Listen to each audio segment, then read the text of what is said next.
We're here with Scott Stafford from SOS Exterminating. And Scott, welcome back to the panel today. Thanks, Steve. You know, let's talk a little bit about pigeons. A lot of us out there who have homes around the valley are plagued with pigeons. And I see it all the time when we're out working on people's homes. It just seems it doesn't make a difference if it's a tile roof, a shingle roof, or whatever. But if they're in the neighborhood and they're on a particular house we're working on, I always make sure I mention it to the homeowner because it's obviously a concern because pigeons carry diseases, correct?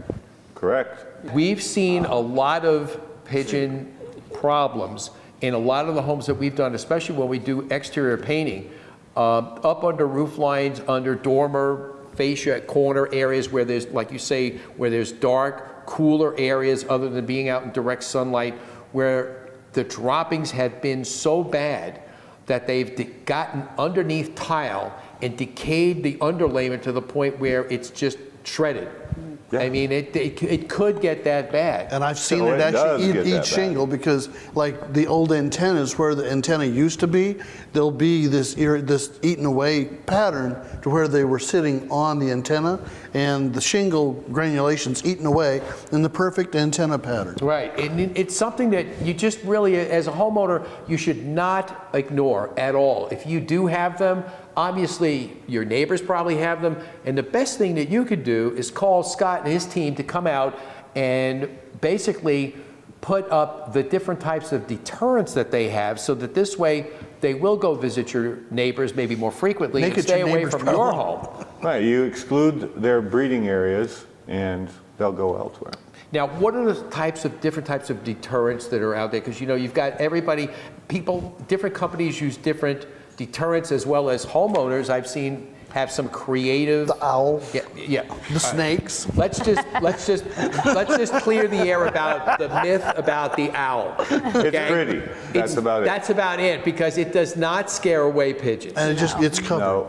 No. There's several levels of deterrence. I mean, you have shock track, which is it's a track with a little wire on it. When they step on it, it doesn't kill them.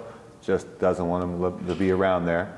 You have a bird wire, which is a real small wire, and you string it out in an area where they may be roosting. They can't stand on that, so they'll go elsewhere. It'll hit them in the chest, they'll go elsewhere. There's spiking, there's netting, there's screening. There are sound devices that we've used in commercial applications, like larger warehouses, where you can't control them with anything else but the sound, and it's predatory birds sounds that drive them away.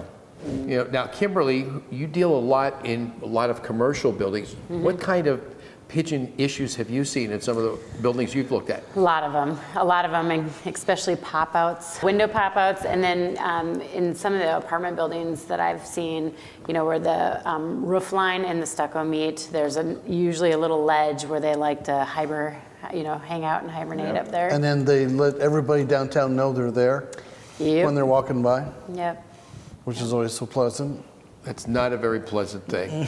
Not a very pleasant thing. Now, the Marconi Ranch project that we're working on also has some pigeon issues under, they have a couple of areas, especially where their bay window is. They've got a couple of areas up underneath the two-story up deck near the entry. I mean, there's a lot of different things. What other remedies are we going to put up in those areas under those eaves? Well, the plan is to go ahead and put some exclusion using a netting material. We're basically going to adhere a cable where we want the net to align, and then we use a thing called a hog ring, and you hog ring the netting in, pull it tight, and then hog ring the bottom of it. You can form it, in a circle. You can form it in any type of shape. So it's really good to use in that application because it's not cut and dry, a 90-degree angle. There's a pitch this way and a pitch this way. We've seen a lot of different usage of wire mesh by homeowners that they've gotten pretty creative in the way that they try and put it up and cover that. But the netting, obviously, is a little more sophisticated. Not only that, it aesthetically looks better than just having, just wire stuffed up underneath your eave in the corner. Yeah, I mean, aesthetics, obviously, we all want nice homes, and you want them to look good from the curb. Exactly. There's always that, I want to have as nice look a house as my neighbor. So, yeah, the netting is probably the top of the line as far as bird deterrents.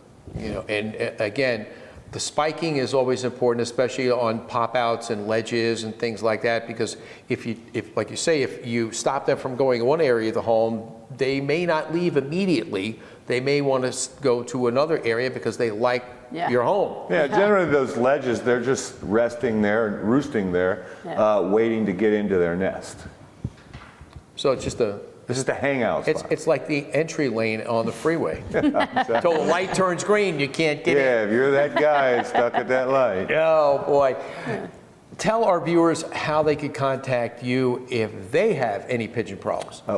You can go to sosexterminating.com or you can call 480-497-1500. Okay, and also you could contact Scott and his entire team of experts at imagehomeimprovement.show.com or call 1-800-ASK-A-PRO, 1-800-275-2776.